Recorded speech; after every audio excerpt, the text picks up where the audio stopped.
AP TET prepare అవుతున్నటువంటి ప్రతి ఒక్కరికి కూడా సైకాలజీలో కొన్ని ఇంపార్టెంట్ బిట్స్ ఒక 15 బిట్స్లో కంపల్సరీగా 3-4 మార్క్స్ 3-4 మార్క్స్ ఇందులో రావడానికి ఎక్కువ అవకాశం ఉంది. మీరు చూడండి, చూసి మీ ఫ్రెండ్స్కి ఈ వీడియో షేర్ చేయండి, లైక్ చేయండి, సబ్స్క్రైబ్ చేయండి. ఇందులో మొదటి ప్రశ్న నుంచి మనం 15 ప్రశ్నల వరకు కూడా ఈ వీడియోలో చర్చించుకోవడానికి, అలాగే ఆ ప్రశ్నలకి జవాబులు విత్ ఎక్స్ప్లెనేషన్ వివరణ ద్వారా కూడా ఈ వీడియోలో ఉంటుంది. ప్రతి ప్రశ్నకి మంచి వివరణ కూడా ఉంటుంది. వీడియో మిస్ అవ్వకుండా మొదటి నుంచి చివరి వరకు చూడండి. సరైనటువంటి జ్ఞానాన్ని మీరు సంపాదించుకోవడానికి ప్రయత్నం చేయండి. మొదటి ప్రశ్న, బాగా సర్దుబాటు కాగలిగిన వారు అనేటువంటి దాన్ని చూసినట్లయితే మనకి ఇక్కడ 4 ఆప్షన్స్ ఇవ్వడం జరిగింది. రక్షక తంత్రాలను ఎక్కువగా ఆశ్రయిస్తారు, సమస్య పరిష్కార పద్ధతులను ఆశ్రయిస్తారు, విషమ యోజనలు కలిగి ఉంటారు, సమస్యను ఎదుర్కోవడానికి భయపడతారు. ఇందులోనే బాగా సర్దుబాటు కలిగిన వారు అనేది సమస్య పరిష్కారాలను ఆశ్రయిస్తారు అనేది బి ఆప్షన్ చూసినట్లయితే రైట్. చూడండి, ఇది సమస్య పరిష్కార పద్ధతులను ఆశ్రయిస్తారు. ఇది ఎందుకు రైట్ అయింది అనేది మనం వివరణ చూసినట్లయితే, బాగా సర్దుబాటు కాగలిగిన వారు సమస్య పరిష్కార పద్ధతులను ఆశ్రయిస్తారు. వీరు సమస్యను ఎదుర్కొని మరి వాటికి తార్కికమైన మరియు సమర్థవంతమైన పరిష్కారాలను కనుగొనడానికి ప్రయత్నిస్తారు. వీరు రక్షతంత్రాలను మరి తక్కువగా లేదా పరిమితంగా ఉపయోగిస్తారు. కాబట్టి ఇది కరెక్ట్ ఆన్సర్ అనేది సమస్య పరిష్కార పద్ధతులను ఆశ్రయిస్తారు. ఇది మొదటి ప్రశ్న. రెండో ప్రశ్న మనం చూద్దాం. స్కృతిని తగ్గించేటువంటి అంశం. మనలోని స్కృతి అనేది తగ్గడానికి కూడా కొన్ని అంశాలు ఉన్నాయి. అందులోని అధిక ప్రేరణ, దీనివల్ల స్కృతి తగ్గుతుందా? న్యూమెరిక్, అతి అభ్యాసనం, అధిక కోపం. చూడండి, ఈ 4 ఆప్షన్లు కూడా మనం సరైన ఆప్షన్ చూసినట్లయితే అధిక కోపం. రైట్, అధిక కోపం. చూడండి, అధిక కోపం అనేది స్కృతిని తగ్గిస్తుంది. ఆటోమేటిక్గా మన యొక్క స్కృతి తగ్గడానికి ఇందులో అవకాశం ఎక్కువ ఉంది. ఎందుకు అలా అవకాశం ఉంది అనేది ఎక్స్ప్లెనేషన్లో వివరణ మనం చూసినట్లయితే, మరి స్కృతి తగ్గించే అంశం అధిక కోపం, ఉద్వేగాలు, ముఖ్యంగా కోపం, భయం, ఒత్తిడి వంటివి మెదడుపై ప్రభావం చూపుతాయి. దీనివల్ల సమాచారాన్ని గుర్తించుకోవడం మరియు గుర్తుకు తెచ్చుకోవడం కష్టం అవుతుంది. కాబట్టి స్కృతిని పెంచేటువంటి అవకాశాలు, మిగతా అవసరాలన్నీ కూడా స్కృతిని పెంచేవి. ఈ ఒకటి మాత్రమే స్కృతిని తగ్గించేది. అధిక కోపం మాత్రం స్కృతిని తగ్గించే అంశం. రైట్. 3వ ప్రశ్న చూద్దాం. ఇప్పుడు థర్డ్ క్వశ్చన్ చూడండి. నాని అనే బాలుడికి తల్లి చందమామ రావే, జాబిలి రావే అని పాడుకుంటూ లాలి పాడుతుండగా మరి గోరుముద్దలు తినిపిస్తున్న ఆ సమయంలో ఆ బాలుడు చందమామకు ప్రాణం ఉందని భావిస్తే పియాజే ప్రకారం దీన్ని ఏ లక్షణం అంటారు? చూడండి, ఆ కుర్రవాడికి, నాని అనేటువంటి కుర్రవాడికి చందమామ రావే, జాబిలి రావే అనేటువంటి జోలపాటను పాడుతూ గోరుముద్దలు తినిపిస్తున్నప్పుడు ఆ చందమామ కూడా ప్రాణం ఉంది అని ఆ కుర్రవాడు భావిస్తే అది ఏ రక్షకతంత్రం అని అడిగాడు ఇక్కడ. ఇది చాలా ఇంపార్టెంట్ క్వశ్చన్ ఇది. చూడండి, మొదటిది ఆప్షన్ చూసినట్లయితే అవిపరాత్మక భావన, సర్వాత్మవాదం, అలాగే కన్జర్వేషన్, స్కిమాటా. ఇందులోని మనం కరెక్ట్ ఆన్సర్ చూసినట్లయితే సర్వాత్మవాదం. చూడండి, సర్వాత్మవాదం ఎందుకు అయింది ఇది? రైట్, సర్వాత్మవాదం సరైన జవాబు. ఎందుకు సర్వాత్మవాదం అయింది అని చూసినట్లయితే, నాని చందమామ ప్రాణం ఉందని భావించడం మరి సర్వాత్మవాదం అనే లక్షణం పియాజే ప్రకారం పూర్వ ప్రచార దశలో కనిపిస్తుంది. మరి ఇందులో పిల్లలు ప్రాణం లేని వాటికి ప్రాణం ఉందని భావిస్తారు. చూడండి, ప్రాణం లేని బొమ్మల్ని ప్రాణం ఉందని భావించి వాటితో ఆడుకోవడం మరి పూర్వ ప్రచార దశలో ఇది ఎక్కువ కనబడుతుంది. కాబట్టి వస్తువులకి ప్రాణం ఉన్నదని భావించి వాళ్ళు అలా మాట్లాడుతుంటారు. కాబట్టి ఇది సర్వాత్మక వాదం. 3వ ప్రశ్న. 4వ ప్రశ్న తర్వాత, తరగతి గది ఒక గుంపు, అలాగే అవస్థకృత సమూహము, నియత సమూహము, అనియత సమూహం 4 ఆప్షన్లు ఇవ్వడం జరిగింది. ఇందులోనే మనకు 3 ఆప్షన్ అనేది నియత సమూహం. రైట్, నియత సమూహం అనేది సరైన జవాబు. తరగతి గది అనేది ఒక నియత సమూహం. ఈ సమూహానికి నిర్దిష్ట లక్ష్యాలు మరి నియమాలు మరియు నిర్మాణ ఉంటాయి. ఉపాధ్యాయుడు నాయకుడిగా వ్యవహరిస్తాడు. ఇది ఒక నిర్దిష్ట ప్రయోజనం కోసం ఏర్పాటు చేయబడినటువంటి సమూహం. కాబట్టి తరగతి గది ఒక నియత సమూహం. రైట్, వివరణ కూడా చాలా చక్కగా ఇవ్వడం జరిగింది ఇక్కడ. తర్వాత 5వ ప్రశ్న చూద్దాం మనం. సరికానిది. మనకి 4 అంశాలు ఇచ్చాడు. ఈ 4 అంశాల్లో సరికానిది అంటే స్వతంత్రాచారం ఫలిత పాత్రను పోషిస్తుంది. అలాగే పరతంత్రాచారం కారణ పాత్రను పోషిస్తుంది. ప్రయోగాన్ని నిర్వహించే వాడు ప్రయోక్త, ప్రయోగాన్ని ఎవరిపైన నిర్వహిస్తామో వాడు ప్రయోజ్యుడు. అలాగే స్వతంత్రాచారం ఫలిత పాత్రను పోషిస్తుందని పరతంత్రాచారం కారణ పాత్రను పోషిస్తుంది. ఇది సరైన ఆన్సర్ అండి. స్వతంత్రాచారం ఫలిత పాత్రను పోషిస్తుంది. ఇది సరైన జవాబు. చూడండి ఇక్కడ డి ఆన్సర్. స్వతంత్రాచారం ఫలిత పాత్రను పోషిస్తుంది, పరతంత్రాచారం కారణ పాత్రను పోషిస్తుంది. ఇది ఎందుకు సరికానిది అనేది చూసినట్లయితే చూడండి, ప్రయోగంలో స్వతంత్రాచారం అనేవి కారణాన్ని సూచిస్తుంది, దానిని ప్రయోక్త మారుస్తాడు. పరతంత్రాచారం అనేవి స్వతంత్రాచారం యొక్క ప్రభావం వల్ల మరి వచ్చే ఫలితాన్ని సూచిస్తుంది. కాబట్టి మన స్వతంత్రాచారం ఫలిత పాత్రను పోషిస్తుంది మరియు పరతంత్రాచారం కారణ పాత్రను పోషిస్తుంది అనే వ్యాఖ్యలు సరైనవి కావు. కాబట్టి ఈ రెండింటిలో మరి పరస్పర తప్పుగా చేర్చబడ్డాయి. తర్వాత 6వ ప్రశ్న మనం చూసినట్లయితే 6వ ప్రశ్న సూక్ష్మ బోధన. చూడండి, సూక్ష్మ బోధన అనేది ఎటువంటి బోధన అని ఇక్కడ మనకు ప్రశ్న అడిగాడు. సూక్ష్మ బోధన అనేది ఒక బోధన పద్ధతి, లేకపోతే ఒక భాషా నైపుణ్యం, లేదా ఒక బోధన నైపుణ్యం పైవేవీ కావు అని 4 ఆప్షన్ ఇవ్వడం జరిగింది. సూక్ష్మ బోధన అనేది ఒక బోధన నైపుణ్యంగా దీన్ని మనం చెప్పుకోవచ్చు. రైట్, బోధన నైపుణ్యం. సూక్ష్మ బోధన అనేది ఒక బోధన నైపుణ్యం ఎందుకైంది అనేది ఎక్స్ప్లెనేషన్లో మనం చూసినట్లయితే చూడండి, నైపుణ్యాన్ని అభివృద్ధి చేయడానికి ఉద్దేశించిన ఒక శిక్షణ ప్రక్రియ. ఇది బోధనా పద్ధతి కాదు. మరి ఉపాధ్యాయ శిక్షణలో కొత్త ఉపాధ్యాయులు ఒక చిన్న అంశాన్ని పరిమిత సంఖ్యలో విద్యార్థులకు తక్కువ సమయంలో బోధించడం ద్వారా ఒక నిర్దిష్ట బోధన నైపుణ్యాన్ని ఉందని ప్రశ్నించడం, ఉదాహరణలు ఇవ్వడం మరి వీరు చెబుతుంటారు. కాబట్టి ఇది బోధన నైపుణ్యం అనేది సరైనటువంటి జవాబుగా దీన్ని మనం గుర్తించవచ్చు. 7వ ప్రశ్న చూసినట్లయితే చూడండి, హర్రర్ మూవీ చూసి భయపడటం. ఒక విద్యార్థి ఆ తర్వాత ఆ విషయం మరి సినిమా హాల్ని చూసిన, సినిమా పోస్టర్ను చూసిన భయాన్ని వ్యక్తపరచడం. మరి ఆ శాస్త్రీయ పద్ధతిలో ఈ నిబంధనలో ఏ విషయాన్ని తెలియజేస్తుంది? చూసినట్లయితే ఇది హర్రర్ మూవీ చూసినటువంటి ఒక విద్యార్థి సినిమా హాల్ను చూసినా, పోస్టర్ను చూసినా భయాన్ని వ్యక్తపరచడం అనేది దేన్ని తెలియజేస్తుంది అని మనకి 4 ఆప్షన్ జరిగింది.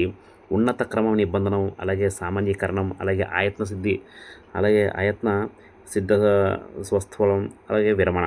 ఇది 4 కూడా ఏ ఆప్షన్ చూడండి, ఉన్నత క్రమ నిబంధనం. ఇది సరైన జవాబు. ఎందుకు ఇది సరైన జవాబు అయింది అనేది మనం ఒక వివరణ మనం చూసినట్లయితే, హర్రర్ మూవీ చూసినటువంటి కుర్రవాడు భయపడి విద్యార్థి తర్వాత ఆ సినిమా చూసినా, హాల్ను చూసినా, పోస్టర్లు చూసినా భయాన్ని వ్యక్తపరచడం అనేది ఉన్నత క్రమ నిబంధనం. ఈ నిబంధనలో ఒక నిబంధిత ఉద్దీపన హర్రర్ మూవీ. చూడండి, ఒక నిబంధిత ఉద్దీపన హర్రర్ మూవీ. అలాగే నిబంధిత ఉద్దీపనలో సినిమా హాల్ పోస్టర్ జతపరచడం వల్ల ఈ విధంగా భయం అనేది వస్తుంది. కాబట్టి ఉన్నత క్రమ నిబంధన ఇది సరైన జవాబుగా మనం గుర్తించాలి. 8వ ప్రశ్న, మరి పిల్లలు అసూయకు ముఖ్య కారణం. పిల్లలకు కోపం వస్తుంది, అసూయకు ముఖ్య కారణం ఏంటని ఇక్కడ మనకి 4 ఆప్షన్లు ఇచ్చాడు. తల్లిదండ్రుల వైఖరి, తోటి పిల్లలు, అలాగే పాఠశాల వాతావరణం, ఆర్థిక పరిస్థితి. ఇందులోని పిల్లల యొక్క అసూయ కారణం అనేది తల్లిదండ్రుల వైఖరి. ఏ ఆప్షన్ చూద్దాం. రైట్, ఏ ఆప్షన్ అనేది ఇది సరైన జవాబు. ఎందుకు సరైన జవాబు ఏంటంటే చూడండి, పిల్లలు అసూయకు ముఖ్య కారణం తల్లిదండ్రుల వైఖరి. తల్లిదండ్రులు ఒక పిల్లవాడికి ఎక్కువ ప్రేమ శ్రద్ధ చూపి మరో పిల్లవాడికి నిర్లక్ష్యం వహిస్తే, నిర్లక్ష్యం చేయబడినటువంటి పిల్లవాడికి అసూయ, కోపం మరియు నిరాశ అనేది సహజంగా వస్తాయి. కాబట్టి ఇది తల్లిదండ్రుల వైఖరి అనేది ఇది సరైన జవాబు. కాబట్టి ఇది ఏ అనిగా మనం గుర్తించాలి. తర్వాత 9వ ప్రశ్న,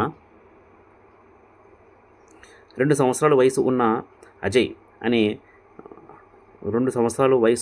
అజయ్ అనే శిశువు ప్రస్తుత ఎత్తు అనుమానంగా చేసుకొని 20 సంవత్సరాలు తర్వాత అతడు ఉండబోయేటువంటి ఎత్తును అంచనా వేయవచ్చు అని తెలిపేటువంటి వికాస నియమం. 2 సంవత్సరాలు వయసు ఉన్నటువంటి అజయ్ అనేటువంటి శిశువు ప్రస్తుత ఎత్తును ఆధారంగా చేసుకొని 20 సంవత్సరాల తర్వాత అతడు ఉండబోయేటువంటి ఎత్తు అంచనా వేస్తే అది ఎటువంటి వికాసనేమో అని చెప్పాడు. ఇక్కడ 4 ఆప్షన్స్లో ఇక్కడ మనకి మొదటి ఆప్షన్స్ వికాసాన్ని పురోగతికరించవచ్చు. ఇది ఏ ఆన్సర్ వస్తుంది? బి వికాసం నిరంతరంగా సాగుతుంది. సి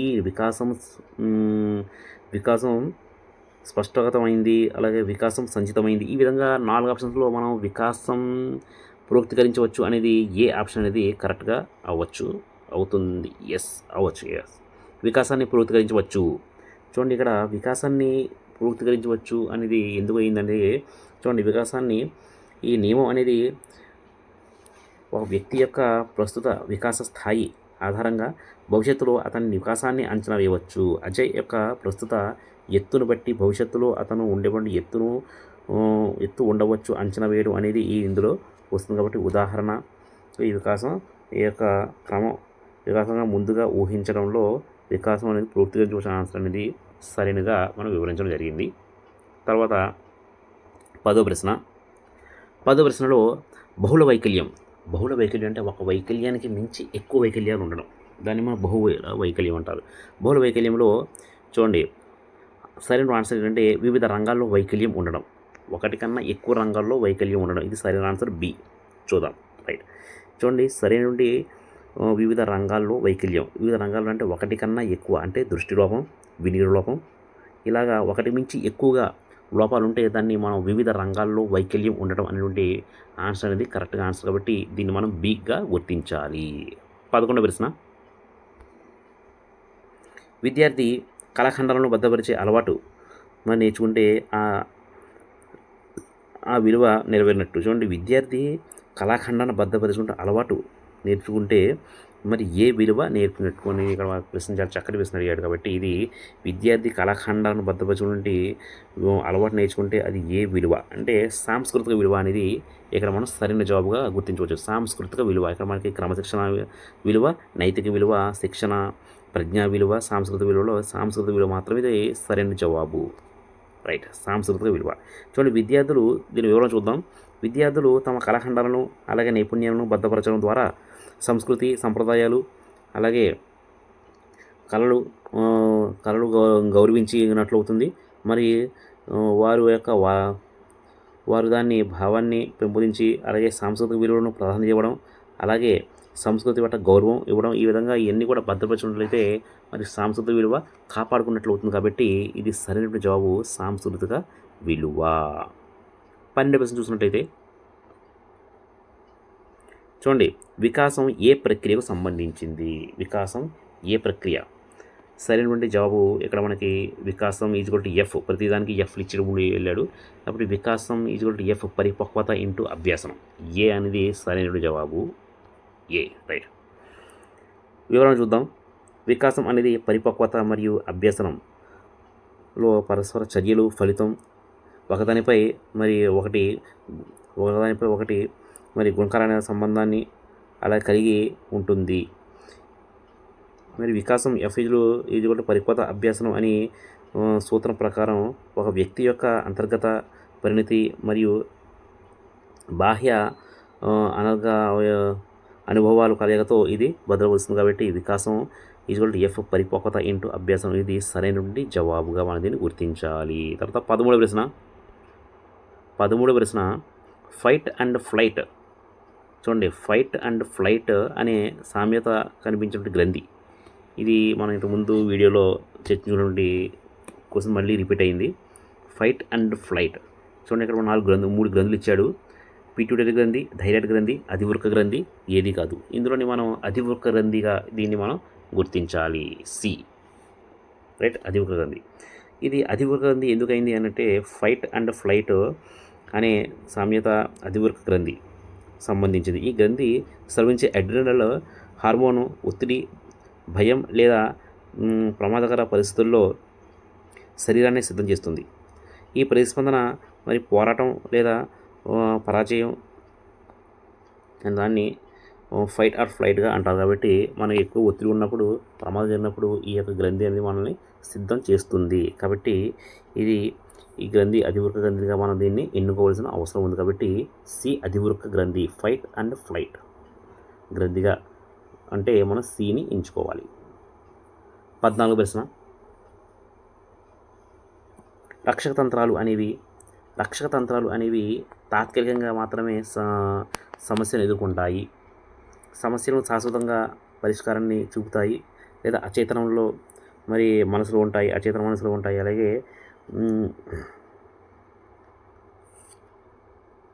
అలాగే చేతన మనసులో ఉంటాయి. ఈ విధంగా చూసినట్లయితే 4 ఆప్షన్స్లో కూడా మనకి ఇక్కడ రక్షక తంత్రాలు అనేవి తాత్కాలికంగా మాత్రమే సమస్య ఎదుర్కొంటాయి. చేతన మనసులు ఉంటాయి, చేతన మనసులు కాదు ఇది తాత్కాలికంగా మాత్రమే సమస్యను ఎదుర్కొంటాయి. ఏ అనేది రైట్ ఆన్సర్గా మనం గుర్తించవచ్చు. ఏ రైట్.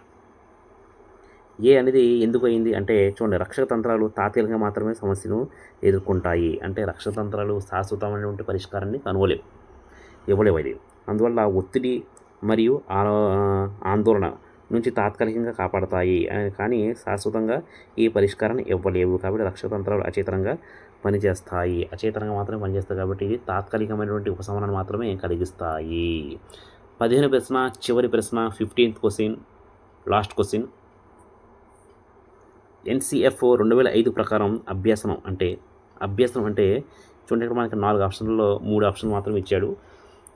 విద్యార్థి స్వీయ కార్యకలాపాల ద్వారా నిర్ణయించుకుంది, అలాగే సామాజిక పరిసరాల్లో చర్యకు పురుగొల్పేది, విద్యార్థిలో మానసిక శక్తులు క్రియాశీలత ఫలితం. పైవన్నీ సరైనవే. అంటే NCF 2005 ప్రకారం అన్నీ కూడా సరైనవే అనేటువంటి ఆన్సర్ ఎన్నుకోవాల్సి వస్తుంది. రైట్. అన్నీ కూడా NCF 2005 ప్రకారం అభ్యసనం అంటే మొత్తం అన్నీ కూడా విద్యార్థి స్వీయ కార్యకలాపాల ద్వారా నిర్ణయించడం, అలాగే సామాజిక కార్యకలాపాల ద్వారా పురగొల్పడం, అలాగే విద్యార్థి మానసిక శక్తులు క్రియాశీలత ఫలితం గురించి చర్చించడం. ఇవన్నీ కూడా మనకి NCF 2005 ప్రకారం మనకి వివరణ కూడా అదే, ఈ పాయింట్స్ వివరణలో కూడా ఇవ్వడం జరిగింది. కాబట్టి ఈ యొక్క బిట్ కూడా చాలా ఇంపార్టెంట్. కాబట్టి ఇటువంటి బిట్స్ మీరు ఒక 10 మినిట్స్ 5 మినిట్స్ ఇటువంటి వీడియోస్ చూసి మరి టెట్ ఎగ్జామ్లో ఎక్కువ మార్కులు స్కోర్ చేయడానికి ఎక్కువగా అవకాశం ఉంటుంది. కాబట్టి మీ యొక్క ఫ్రెండ్స్కి, మీ బంధువులకి ఎవరైనా చదివే వాళ్ళు ఉంటే అందరూ కూడా ఈ వీడియో షేర్ చేయండి. ధన్యవాదాలు.